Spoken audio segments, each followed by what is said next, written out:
नमस्कार, मी आहे शालिनी हुबळीकर आणि आज मी तुम्हाला सोडून देणार आहे मराठी अक्षर भारती वर्कबुक स्टँडर्ड 10 साठी।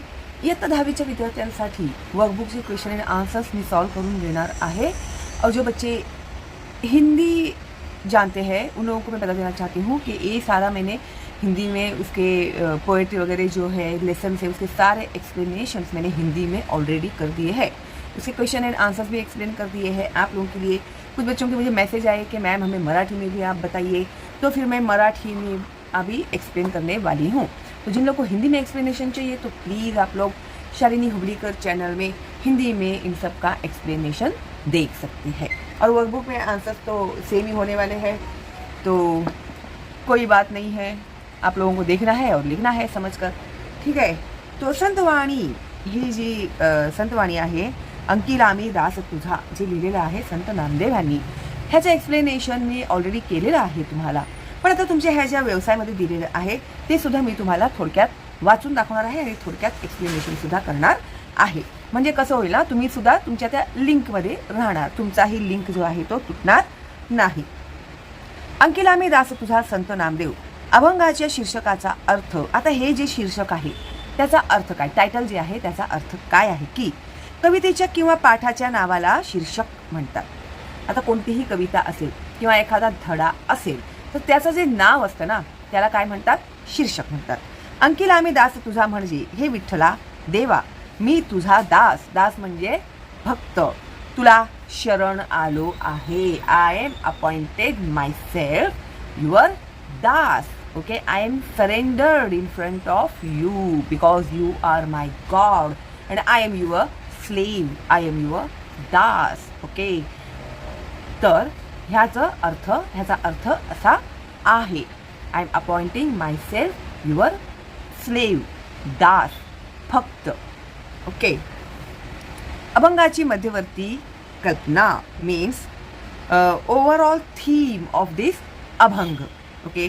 या अभंगात संत नामदेवांनी श्री विठ्ठलाला, विठ्ठल मीन्स गॉड, देवाला आई म्हटले आहे आणि स्वतःला तिचे बाळ म्हटले आहे। Vitthal is my mother and I am her, yes I am her son. So आईची माया बाळकाला सतत लाभत असते, तशी माया हे देवा तू माझ्यावर कर, अशी विनवणी संत नामदेवांनी या अभंगात केली आहे। जशी आपली आई आपल्यावरती प्रेम करते, तुमची आई तुमच्यावरती प्रेम करते, तिच्या प्रेमात ती कधीही कमी पडू देत नाही, हो की नाही। तर ज्या प्रकारे एक आई आपल्या मुलावर सतत प्रेम करत असते त्याच प्रकारे तू सुद्धा माझ्यावरती काय कर, प्रेम कर। त्यासाठी त्यांनी वेगवेगळे दृष्टांत दिलेले आहे। तर हे पटवून देण्यासाठी त्यांनी काही उदाहरणं ह्या अभंगामध्ये दिलेली आहेत। सेंट्रल थीम ऑफ दी अभंग devotional poetry. In the present Abhanga, Sant Namdev has referred to Lord Vitthal as Mauli. Mauli means mother. His mother. Just as a mother showers unconditional love upon her child, likewise he has expressed his ardent desire that Lord may shower his eternal blessings upon him. तर आता जे मी explain केलं तेच इंग्लिशमध्ये सुद्धा तुम्हाला दिलेलं आहे। त्यानंतर संतवाणी म्हणजे काय, संतवाणी म्हणजे संत कवींनी केलेल्या अभंग व ओवीबद्ध रचनेला संतवाणी असे म्हणतात। दृष्टांत विचार स्पष्ट करण्यासाठी वेगवेगळी उदाहरणे देणे। दृष्टांत म्हणजे मी बोलले ना एक्झाम्पल्स, त्याचं हे प्रूव्ह करण्यासाठी त्यांनी काही उदाहरणे दिलेली आहेत। अभंगात आलेल्या दृष्टांतांच्या जोड्या, तर कोणते कोणते दृष्टांत एक्झाम्पल्स त्यांनी ह्या अभंगात सांगितलेले आहेत, तर एक आहे आई आणि बाळ, 2 देव आणि भक्त, 3 पक्षिणी आणि पिलू, 4 गाय आणि वासरू, 5 हरिणी पाडस, 6 ढग चातक पक्षी, चातक हे एका पक्ष्याचं नाव आहे. कवितेचा अभंगाचा भावार्थ. तर काय आहे ह्या कवितेचा भावार्थ, जो तुम्हाला नेहमी परीक्षेमध्ये विचारला जातो, तर तो समजून घेणे खूप गरजेचे आहे. श्री विठ्ठलाला देवाला आई समजून संत नामदेव स्वतःला तिचे बाळ समजत आहेत. ठीक आहे. विठ्ठल रूपी आईने आपल्या बाळाला मायेने सांभाळ करावा, बाळाचा मायेने सांभाळ करावा अशी विनवणी करताना संत नामदेव म्हणतात की तू माझी आई आहेस आणि मी काय आहे, तुझा बाळ आहे.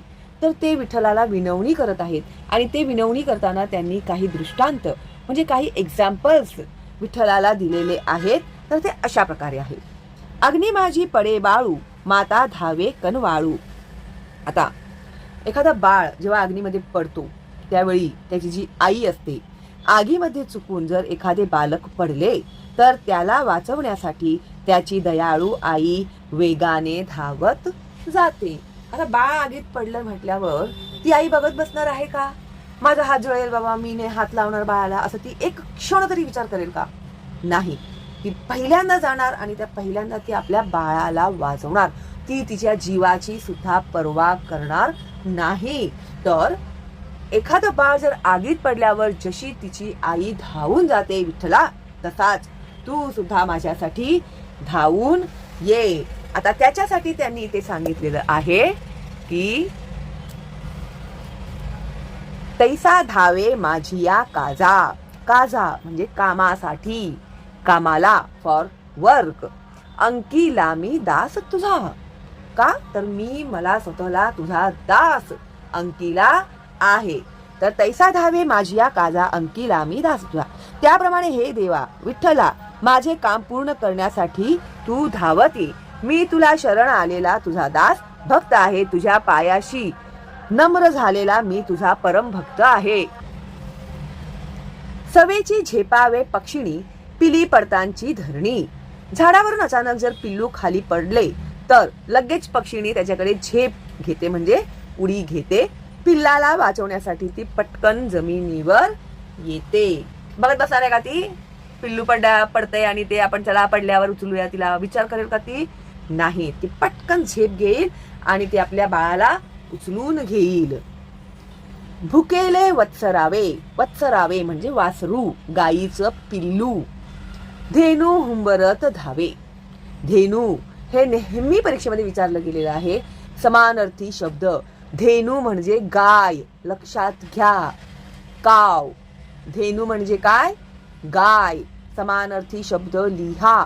त्याच्यामध्ये दरवर्षी हा विचारला जातो, धेनू. ठीक आहे. तर धेनू म्हणजे काय? गाय आहे. लक्षात ठेवा, विसरू नका. जेव्हा वासराला भूक लागते तेव्हा त्याला दूध पाजण्यासाठी गाय लगेच हंबरत वासराकडे धावत जाते. आईला जेव्हा कळतं की माझ्या बाळाला भूक लागलेली आहे तर ती हंबरत जाते, म्हणजे बाळाला ती हाका मारत मारत जाते. हंबा हंबा करणे म्हणजे हंबरत जाणे. वणवा लागलासे वनी. वणवा. वणवा म्हणजे काय? जंगलामध्ये लागलेली आग. एक ठिणगी जरी उडाली तर पूर्ण जंगल भस भस भस भस भस भस जळून जाते. हो की नाही? शिकला असतात तुम्ही. वणवा लागला सेवनी, पाडस चिंतित हरणी. त्यावेळी हरणी जी असते तिला तिच्या पाडसाची, तिच्या बाळाची चिंता लागलेली असते. रानात जंगलात मोठी आग लागली तर आपले पाडस पिल्लू त्या आगीत सापडले तर नाही ना, अशा शंकेने हरणीला चिंता वाटते. ती व्याकुळ होते. हो की नाही? आपलं बाळ सुरक्षित तर असणार ना, ती जळणार तर नाही ना, ती जिवंत तर असणार ना, अशा प्रकारची चिंता, काळजी त्या हरणीला तिच्या पाडसाबद्दल लागलेली असते. नामा म्हणे मेघा जैसा, विनवितो चातक तैसा. नामा म्हणजे संत नामदेव स्वतःला नामा म्हणवत होते. तर कधीही तुम्ही बघितलं ना, कोणत्याही संतांनी लिहिलेले जे काही अभंग वगैरे असतात तर त्या अभंगामध्ये ते लोक त्यांचं नेम जे असतं ना ते मेन्शन करतात. आता हे संत नामदेवांनी लिहिलेलं अभंग आहे. तर ते काय बोलत आहेत? नामा म्हणे मेघा जैसा. तुकारामांचं असेल तर तुका म्हणे मज लागली ते भूक. हो की नाही? जनाबाईचं असेल तर जना म्हणे असं. तर अशा प्रकारे आपलं ते नाव त्याच्या अभंगामध्ये मेन्शन करतात. तर संत नामदेवांचं हे अभंग आहे. तर संत नामदेव म्हणतात की नामा म्हणे मेघा जैसा विनवितो चातक तैसा. संत नामदेव म्हणतात, हे विठ्ठला, तू पाण्याने भरलेला ढग आहेस. त्यातल्या पाण्याचा मायेचा माझ्यावर वर्षाव होऊ दे. मी पावसाच्या पाण्याशिवाय जगू न शकणारा चातक आहे.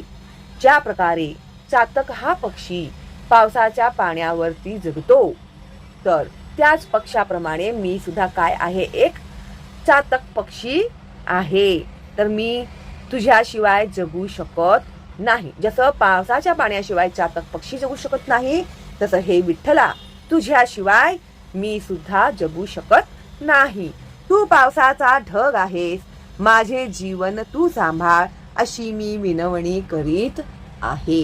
तर तू माझ्यासाठी काय आहेस, पावसाचा ढग आहेस, आणि मी कोण आहे, मी चातक पक्षी आहे. तर आता माझे जीवन तूच सांभाळ, अशी मी काय करीत आहे, देवाला विनवणी करीत आहे, विठ्ठलाला विनवणी करीत आहे. ठीक आहे. तर अशा प्रकारे मी तुम्हाला हे एक्सप्लेनेशन हे करून दिलेलं आहे. आता आपण घेऊया सोडवायला स्वाध्याय, कृती स्वाध्याय. तर कृतीपत्रिकेतील प्रश्न 2 साठी प्रश्न, पुढील कवितेच्या आधारे दिलेल्या सूचनांनुसार कृती करा. कृती 1, आकलन. 1, पुढील कृती केव्हा घडतात ते लिहा.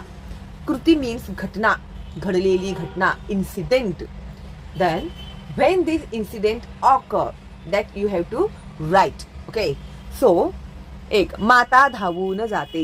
माता मीन्स आई केव्हा धावून जाते, जेव्हा बाळ आगीत पडते. पृथ्वीवर पक्षिणी झेपावते. पृथ्वीवरती पक्षिणी कधी झेपावते, पक्षिणीचे पिल्लू झाडावरून खाली पडते तेव्हा पृथ्वीवर पक्षिणी झेपावते. का झेपावते, आपल्या बाळाला वाचवण्यासाठी. गाय हंबरत धावते. कधी हंबरत धावते गाय, जेव्हा वासराला भूक लागते. 4, हरिणी चिंतित होते. कधी चिंतित होत होती, वरीड कधी होते ती, जेव्हा पाडस वणव्यामध्ये सापडते. वणवा म्हणजे जंगलाला लागलेली आग, त्याला वणवा म्हणतात. ठीक आहे. फायर इन जंगल, त्याला काय म्हणतात, वणवा. चौकटी पूर्ण करा. 1, पिलांकडे झेपावणारी. तर पिलांकडे कोण झेपावणार, तर पक्षिणी. वनात लागणारा काय, वन मीन्स जंगल, फॉरेस्ट. ओके, तर वनात लागणारा काय, तर वणवा, फायर. भुकेले झालेले. कोण भुकेले झालेले, वासरू. त्याच्यासाठी हरिणी चिंतित झाली. कोणासाठी हरिणी चिंतित झाली, तर पाडसासाठी. तर उत्तर येणार पाडस. 5, हंबरत धावणारी. कोण हंबरत धावते, तर धेनू. मी मुद्दाम इथे लिहिलं आहे धेनू, कारण की तुम्हाला ते लक्षात राहावं. ठीक आहे. धेनू म्हणजे काय आहे, धेनू म्हणजे गाय. धेनू म्हणजे गाय. ठीक आहे. तर अग्नी माझी पडे बाळू, माता धावे कनवाळू, तैसा धावे माझिया काजा, अंकी लामी दास तुझा. सवेची झेपावे पक्षिणी, पिली पडतांची धरणी, भुकेले वत्सरावे, धेनू हुंबरत धावे. वणा लागलासे वनी, पाडस चिंतित हरणी, नामा म्हणे मेघा जैसा, विनवितो चातक तैसा. आता पुढे तुम्हाला दिलेलं आहे कृती 2. कृती 2, आकलन. आकृती पूर्ण करा. आता जेव्हा परीक्षेमध्ये तुम्हाला हा प्रश्न विचारला जातो की आकृती पूर्ण करा, तर तुम्हाला कंपल्सरी ही आकृती जी असते ना, बॉक्सेस आहेत ना, हे कंपल्सरी काढायचेच आहेत, आणि ते सुद्धा पेनानेच काढायचे आहेत, पेन्सिलीने नाहीत. आणि त्याच्यामध्ये लिहिलेल्या उत्तरांमध्ये खाडाखोड करायचं नाही. ठीक आहे. तर हा बोर्डाचा नियम आहे. त्यामुळे मी जे जे नियम तुम्हाला सांगणार आहे बोर्डाचे, ते तुम्ही व्यवस्थित लक्षात ठेवा आणि ते विसरायचे नाहीत. ठीक आहे. तर आकृती पूर्ण करा. कवितेतील माता आणि हरिणीचे वर्णन करणारे शब्द. आता ह्या कवितेमध्ये मातेसाठी कोणता शब्द घेतलेला आहे आणि हरिणीसाठी कोणता शब्द घेतलेला आहे? तर माता काय आहे? कनवाळू. आणि हरिणी कशी? चिंतित आहे आपल्या पाडसासाठी. त्यानंतर आकृती 2 मध्ये इथे काय दिलेलं आहे? कधीही ना प्रश्न काय विचारलेलं आहे हे समजून घेणं खूप महत्वाचं असतं.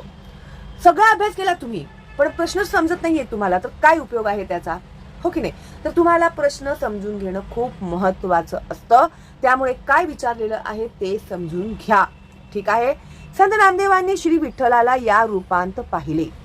आता संत नामदेव जे आहेत त्यांनी विठ्ठलाला कोणकोणत्या रूपात पाहिले?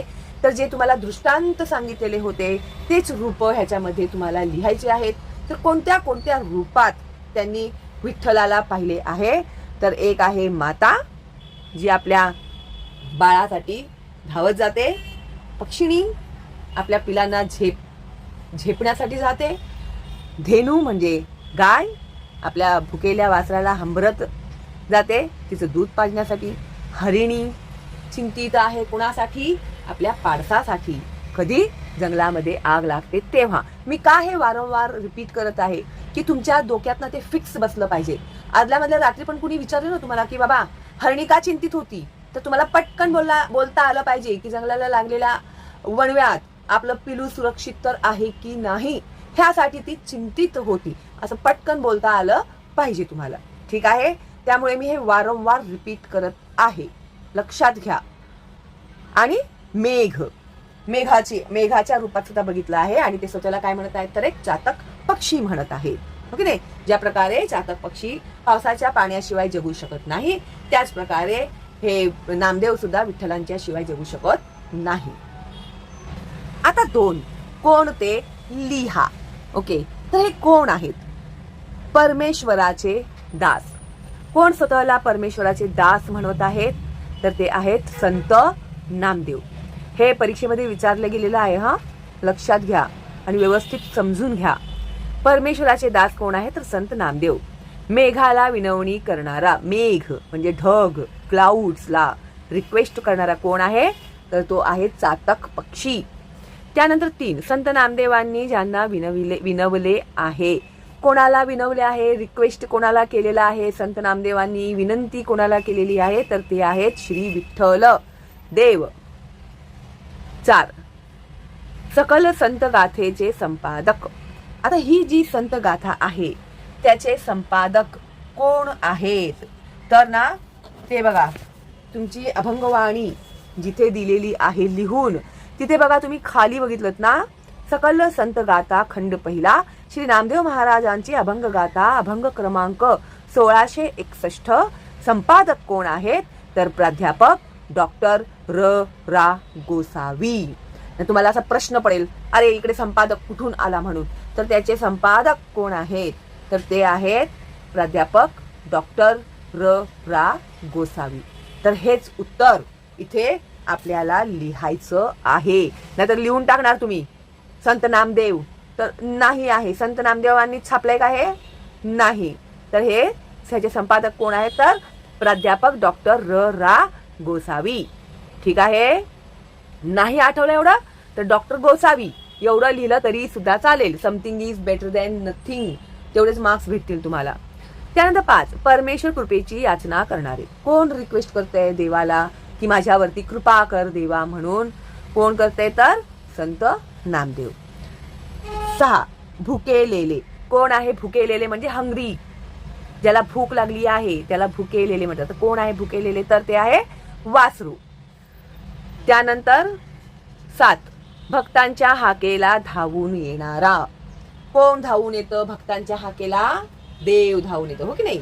तर आपण कोणत्या देवाबद्दल वाचतो ह्याच्यामध्ये? विठ्ठलाबद्दल. तर कोण येणार आहे धावून? श्री विठ्ठल येणार आहेत. 8 चिंतित. चिंतित म्हणजे वरीड. कोण आहे?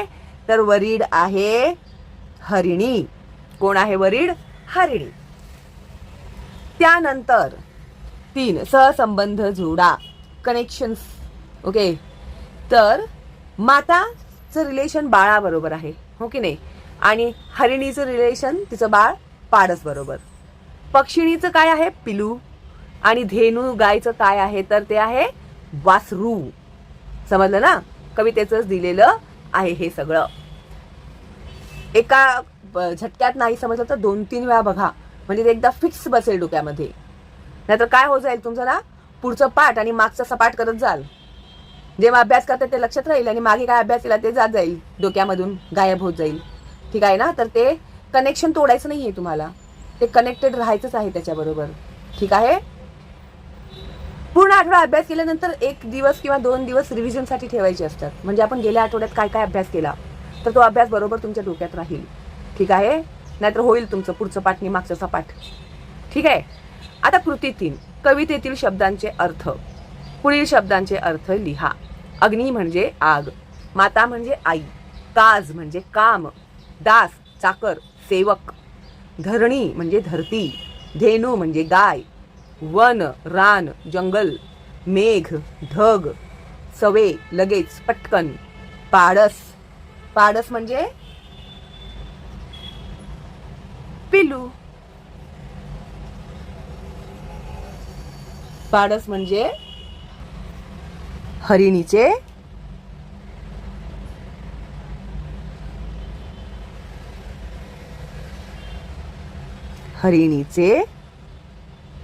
पिल्लू.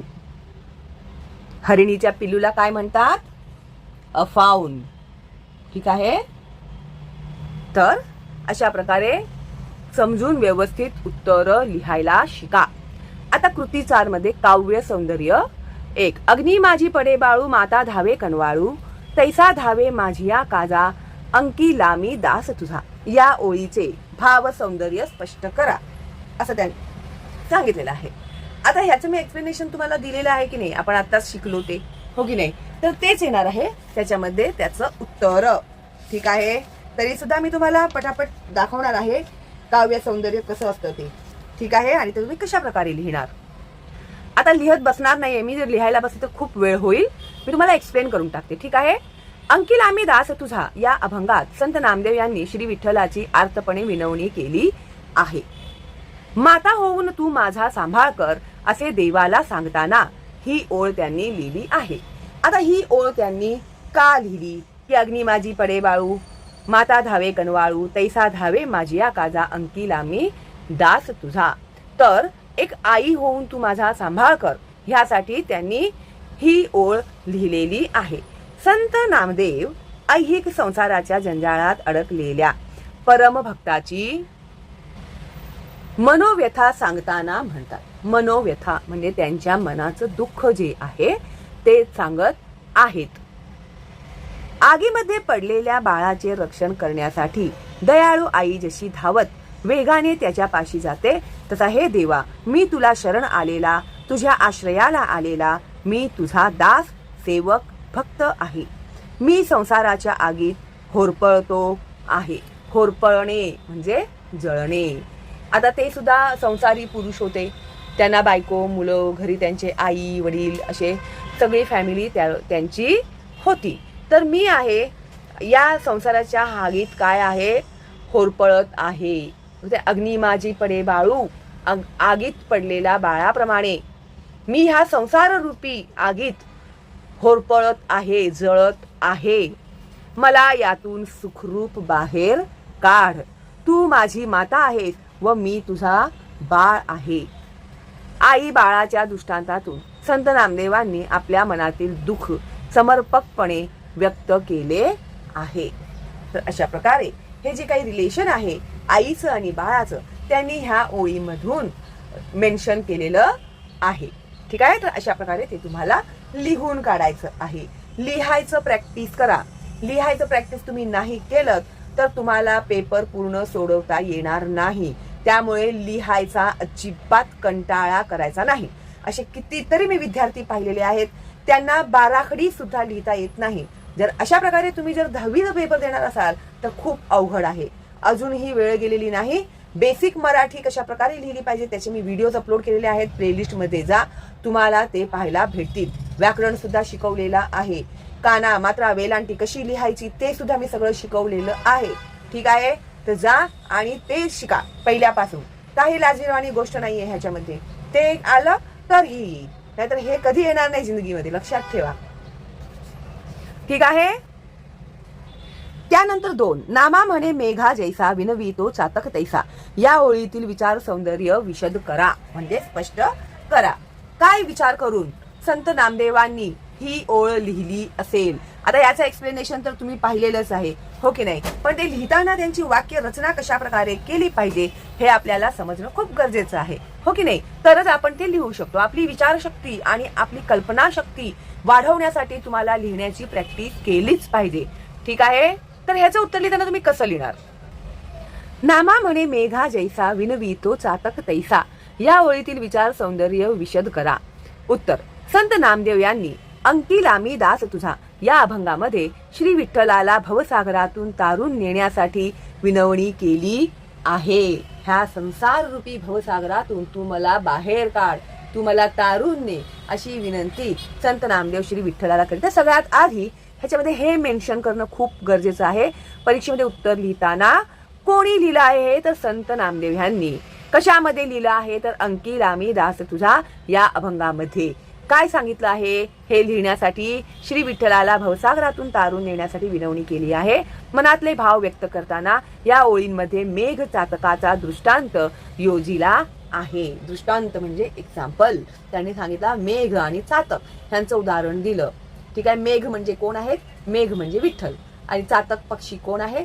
चातक पक्षी आहेत संत नामदेव, ठीक आहे? आतापर्यंत मी एवढ्यादा एक्सप्लेन केला आहे. आय होप आता मी जर विचारते प्रश्न तर तुम्ही तिथे उत्तर देत असाल, ठीक आहे? देताय की नाही उत्तर? सांगा हा मला कमेंट करून. तर श्री विठ्ठलाने आपला सांभाळ कसा करावा हे सांगताना माता बाळ, पक्षिणी पिल्लू, हरिणी पाडस, गाय वासरू असे दृष्टांत दिले आहेत. आईची माया, पक्षिणीची काळजी, गायीची ओढ आणि हरिणीची चिंता, तशा प्रकारे देवाने आपली काळजी घ्यावी यासाठी नामदेव श्री विठ्ठलाला विनवत आहेत. शेवटी ते म्हणतात, आता ना हे सगळं नाही लिहिलं तरी सुद्धा चालेल. एवढं सगळं नाही लिहिलं, लिहायची गरजच नाहीये माझ्या मते, ठीक आहे? तर come to the point directly. आपल्या अभंगाच्या शेवटी किंवा अनेक उदाहरणं देताना आपल्या अभंगाच्या शेवटी ते म्हणतात की चकोर पक्षी केवळ पावसाच्या ढगातीलच पाणी पितो, ते जर मिळाले नाही तर तो प्राणार्पण करतो. हे देवा, मी चकोरासारखा व्याकुळ झालो आहे. तू माझा जीवनदायी मेघ आहेस. तुझ्या मायेच्या वर्षावात मला जगव. तर तू तुझ्या मायेच्या वर्षावात, जसं ढगामधून पाण्याचा वर्षाव होतो तेव्हा तो चातक पक्षी जगतो, त्याचप्रमाणे तू सुद्धा माझ्यावरती काय कर, पाण्याचा वर्षाव कर आणि तू मला जगव. संत नामदेवांच्या मनातील अर्थभाव प्रत्ययकारीरित्या या ओळीतून व्यक्त झालेला आहे किंवा व्यक्त झाला आहे, ठीक आहे? आय होप तुम्हाला आता हे थोडं तरी सोपं वाटत असेल.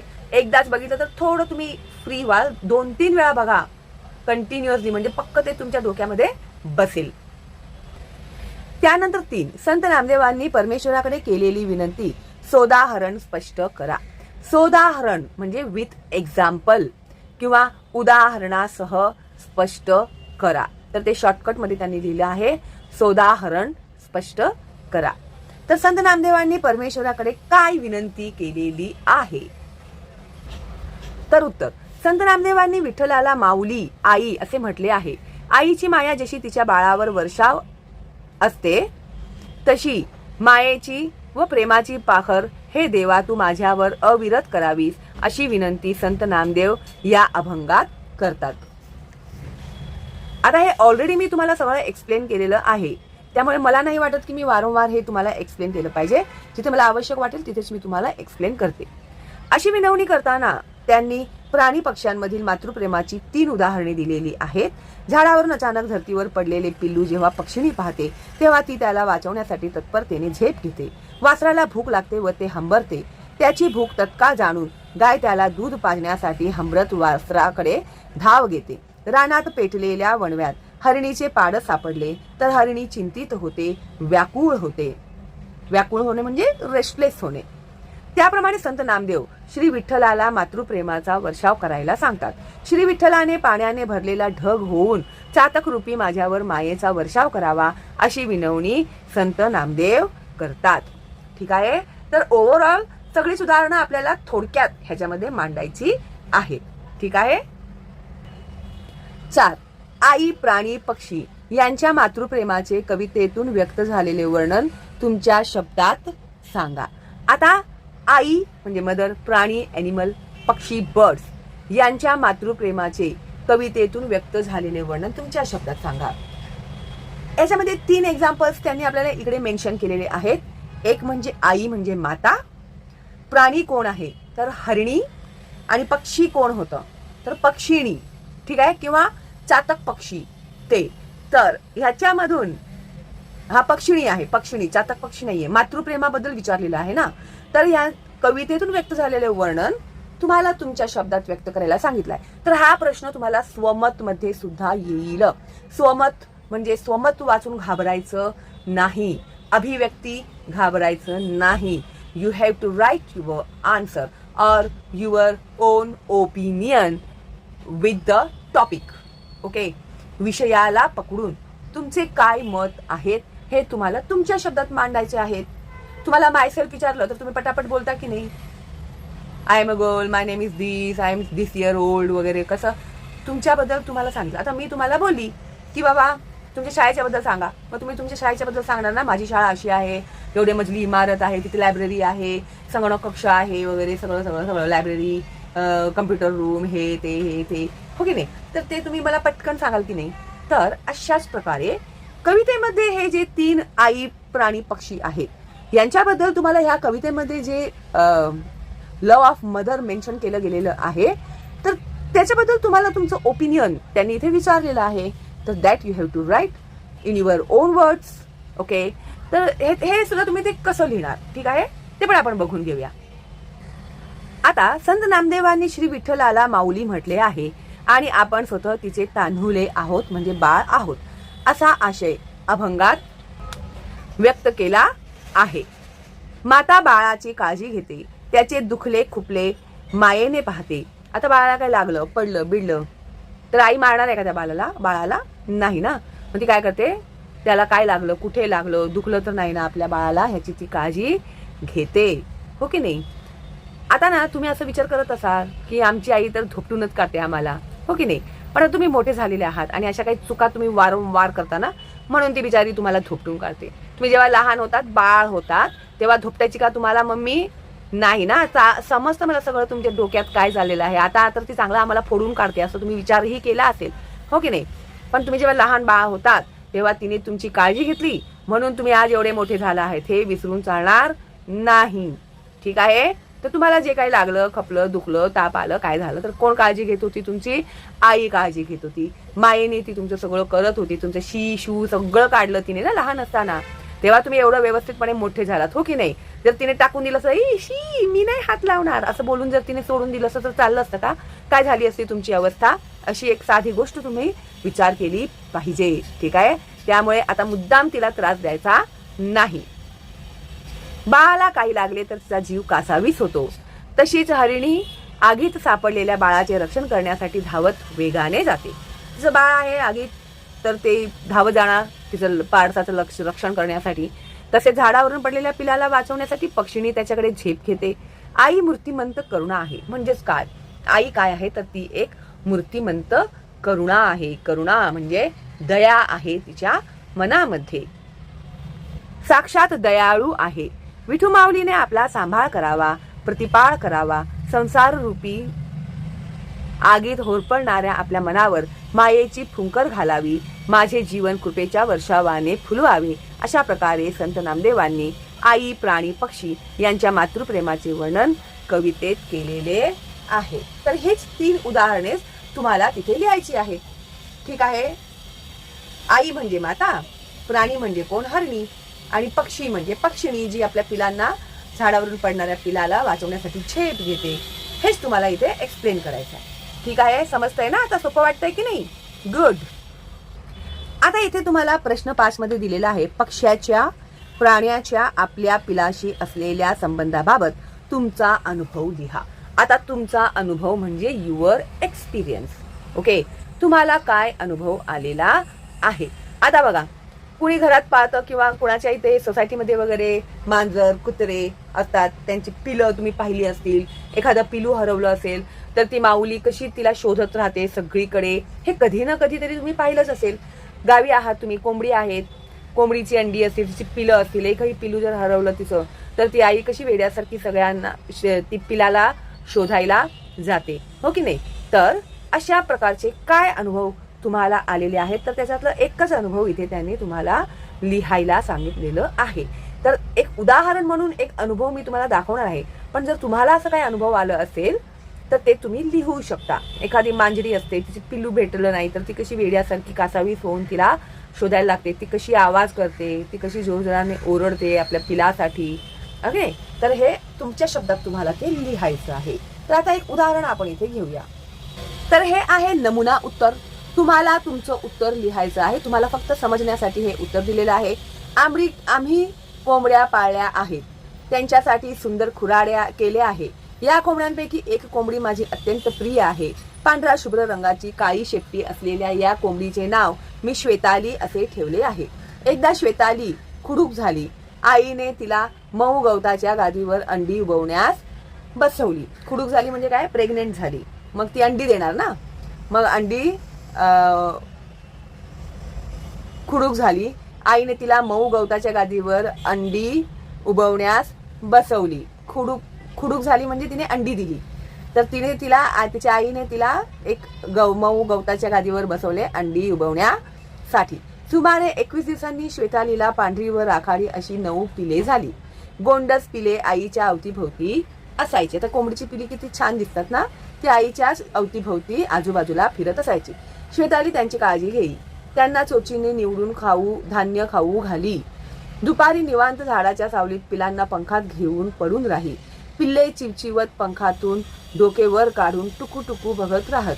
एखादे पिल्लू दूर गेलेच तर श्वेताली त्यास करकर आवाज करीत दम देऊन बोलवून घेई.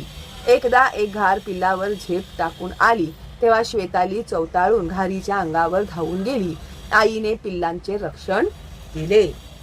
जे घार असतात ना ते त्याने त्या पिलांना खाण्यासाठी आली होती ती, तर तिने काय केलं, त्या घारीचा सामना केला आणि आपल्या पिलांचं रक्षण केलं. तर असं एक उदाहरण तुम्हाला समजण्यासाठी म्हणून इथे दिलेलं आहे. तर तुम्ही तुमचा एक्सपिरियन्स सुद्धा लिहू शकता. आता एक्झाम मध्ये ना तुमची जी कृतीपत्रिका असेल, कृतीपत्रिका 2 प्रश्न क्रमांक 2A मध्ये तुम्हाला ना अशा प्रकारचे प्रश्न विचारले जातात. कवितेचे लेखक, पुस्तकातील कोणतेही 2 कवितांवरील लेखक लेखिका आणि कवयित्री ह्याच्याबद्दल तुम्हाला विचारलं जातं. त्याबद्दल तुम्हाला 2 मार्क असतात. त्याच्यासाठी तुम्हाला प्रत्येकी काय असतात, 2-2 गुण असतात. तर बघा इथे तुम्हाला पुढील कवितेसंबंधी त्या खाली दिलेल्या मुद्द्यांच्या आधारे कृती सोडवा. तर परीक्षेत 6 पैकी 1 व 2 गुणांचे मिळून 5 मुद्दे विचारले जातील. येथे सरावासाठी सर्व 6 मुद्दे दिलेले आहेत. तर हे प्रॅक्टिससाठी तुम्हाला इथे 6 मुद्दे दिलेले आहेत, पण एक्झाममध्ये तुम्हाला कोणतेही 5 लिहायचे असतात. आणि नॉर्मली परीक्षेमध्ये ह्या कवितांच्या बद्दल विचारलंच जातं. त्यामुळे कवितेचे लेखक, कवी कवयित्री आणि त्यांची नावं, त्या कवितेतलं काय आशय आहे हे सगळं तुम्हाला लिहिता आलं पाहिजे. ठीक आहे. तर आता बघा कविता, अंकिलामी दास तुझा. तर कवितेचं नाव काय आहे, अंकिलामी दास तुझा. तर उत्तरमध्ये सुद्धा तुमचं तेच येणार, अंकिलामी दास तुझा. 1. प्रस्तुत कवितेचे कवी कोण आहे, तर संत नामदेव. प्रस्तुत कवितेचा विषय काय आहे, देवाला आई मानून देवरूपी मातेने बाळाचा म्हणजेच आपला सांभाळ करावा अशी विनवणी करणारा हा अभंग आहे. 3. प्रस्तुत कवितेतील 2 ओळींचा सरळ अर्थ लिहा. सवेची झेपावे पक्षिणी, पिली पडतांची धरणी, भुकेले वत्सरावे, धेनू हुंबरत धावे. तर सगळ्यात आधीच मी तुम्हाला हे सगळं एक्सप्लेन केलेलं आहे, कवितेचा भावार्थ. ठीक आहे. तर कुठे तुम्ही शोध करत बसाल तर मी तुम्हाला त्याचं उत्तर सुद्धा देऊन टाकते. झाडावरून जर पिल्लू अचानक धरतीवर पडले तर त्याचा जीव वाचवण्यासाठी पक्षिणी स्वतःहून खाली झेप घेते. तसेच भुकेले वासरू पाहून त्याला दूध पाजण्यासाठी गाय हंबरत वासराकडे धावते. तशी आई होऊन माझ्यावर माया करावी अशी विनवणी संत नामदेव श्री विठ्ठलाकडे करीत आहेत. ठीक आहे. तर ह्याच्या आधी पण जो भावार्थ दिला आहे त्याच्यामध्ये सुद्धा हेच अर्थ तुम्हाला पाहायला भेटेल. 2 मध्ये त्यांनी दिला आहे, अग्नी माझी पडे बाळू, माता धावे कनवाळू. इथेच बघा व्यवसायात दिलेला आहे, आगीमध्ये चुकून जर एखादे बालक पडले तर त्याला वाचवण्यासाठी त्याची दयाळू आई वेगाने धावत जाते. आता 4, प्रस्तुत कवितेतून मिळणारा संदेश. संदेश म्हणजे ह्या कवितेतून आपल्याला काय मेसेज मिळतो. तर संत नामदेव देवाला आई मानून आपला सांभाळ बाळाप्रमाणे करावा असे विनवतात. ज्याप्रमाणे बाळ पूर्णपणे आईवर विसंबून असते त्याप्रमाणे आपणही देवाचरणी लीन व्हावे, म्हणजे तो आईप्रमाणे आपला सांभाळ करील असा दृढ विश्वास संत नामदेव या अभंगातून करतात. त्यानंतर नेक्स्ट 5 त्यांनी विचारलं आहे, कविता आवडण्याची वा न आवडण्याची कारणे लिहा. आता कविता आवडली तरी ती का आवडली, नाही आवडली तर ती का नाही आवडली, हे विथ रिझन तुम्हाला त्यांनी लिहायला सांगितलेलं आहे. तर या अभंगात संत नामदेव यांनी श्री विठ्ठलाला आई संबोधून स्वतःचा सांभाळ करण्याची विनवणी केली आहे. हा अभंग वाचताना मला सतत माझ्या आईची आठवण झाली. म्हणजे मला सुद्धा आता नॉर्मल आहे ना, आपल्याला पण आपल्या आईची आठवण येते, हो की नाही. तर अशीच मला सुद्धा माझ्या आईची आठवण झाली. आई किती जपते आपल्याला, देवानेही आईप्रमाणे आपल्यावर मायेची नित्य पखरण करावी हा विचारच मनाला भावला, म्हणून मला हा अभंग खूप आवडला.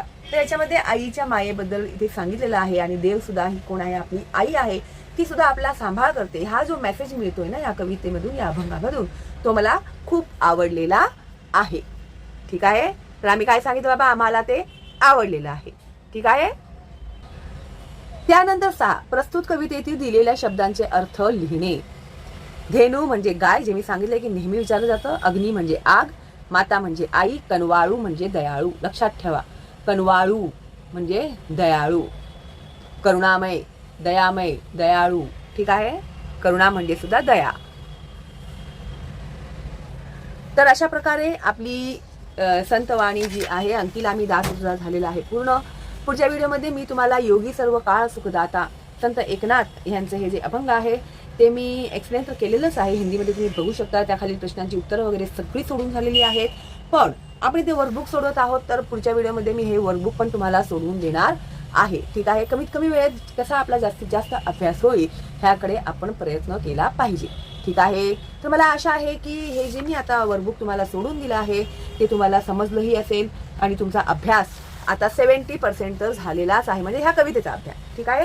आता जे काही 30% उरलेले आहे ते तुम्हाला स्वतः मेहनत करायचं आहे, वाचायचं आहे, समजायचं आहे, उत्तरं लिहून काढायची आहेत. त्यामुळे तुमची चांगली प्रॅक्टिस होईल आणि एकदा लिहून काढलं ना आपण ते फिक्स आपल्या मेंदूमध्ये बसतं. ठीक आहे. मग कुणी कितीही काही केलं तरी ते आपल्या डोक्यातून जाणार नाही. ठीक आहे. तर अशा प्रकारे आपला हा व्हिडिओ होतोय आता पूर्ण.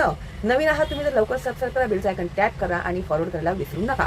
कुणी हिंदी आणि ख्रिश्चन मुस्लिम विद्यार्थी आहेत तुमच्या वर्गामध्ये वगैरे, तर त्यांना सांगा की हिंदी आणि इंग्लिशमध्ये हे मी सगळं एक्सप्लेन करून झालेलं आहे. तर हे खास मराठी विद्यार्थ्यांसाठी मी हे मराठीमध्ये एक्सप्लेन करत आहे. ठीक आहे. चला मग भेटूया लवकरच पुढच्या व्हिडिओमध्ये. तुम्हाला मराठीत एक्सप्लेनेशन पाहिजे का हिंदीमध्ये, हे सुद्धा तुम्ही मला कमेंट करून कळवा. ठीक आहे. चला मग, ऑल द बेस्ट आणि बाय बाय.